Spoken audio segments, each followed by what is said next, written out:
Hi అండి, నేను మీ recipe. ఈరోజు రెసిపీ వచ్చేసి గుత్తి వంకాయ బిర్యానీ అండి.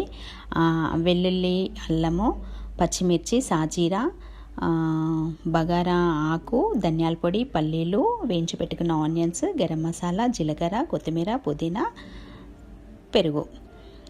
మనం అల్లం వెల్లుల్లి పేస్ట్ అలా వేసేసుకొని అందులోనే పచ్చిమిర్చి, జీలకర్ర, గరం మసాలా, పసుపు, ఉప్పు, కారము, పల్లీలు వేసేసి పేస్ట్ చేసుకొని ఈ విధంగా మనం వంకాయలు కట్ చేసి పెట్టుకున్నాం చూడండి. ఈ విధంగా కట్ చేసుకున్నాక దాంట్లో నింపేసుకోవాలి. ఇలా పక్కన పెట్టేసుకొని అందులో కొద్దిగా మిరియాల పొడి, ధనియాల పొడి,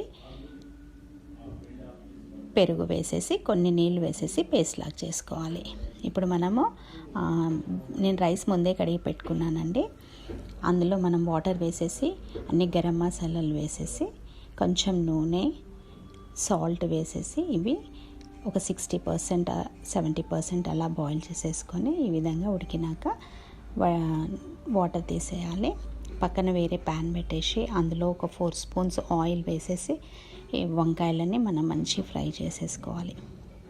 ఒక 60-70% అలా బాయిల్ అయ్యాక చూడండి ఈ విధంగా ఫ్రై చేసేసుకొని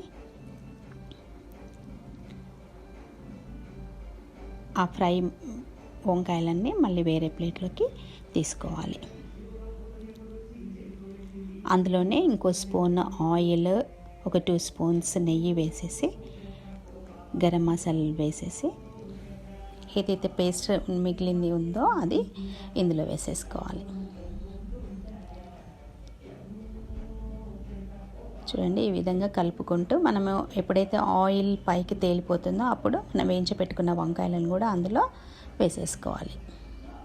ఒక 2 మినిట్స్ అయ్యాక మనము చేసుకోవాలి. అందులో కొన్ని ఫ్రై ఆనియన్స్ కూడా వేసుకోవాలి. ఇప్పుడు మళ్ళీ వేరే ప్యాన్ బౌల్ పెట్టేసుకొని ఒక హాఫ్ రైస్ తీసుకొని బాయిల్ చేసినవి ఈ విధంగా వేసేసుకొని వంకాయలు, ఫ్రై చేసుకున్న ఆనియన్స్, కొత్తిమీర, పుదీనా ఇలా వేసేసుకొని మనం ఆ వంకాయ ముక్కలని గ్రేవీని మధ్యలో లేయర్స్ లాగా పెట్టుకోవచ్చు. కానీ నేను 1 గ్లాసే తీసుకున్నాను కాబట్టి ఒకటే లేయర్ వచ్చిందండి నాకు. చూడండి ఈ విధంగా మిగతా రైస్ని కూడా పైనకి వేసేసి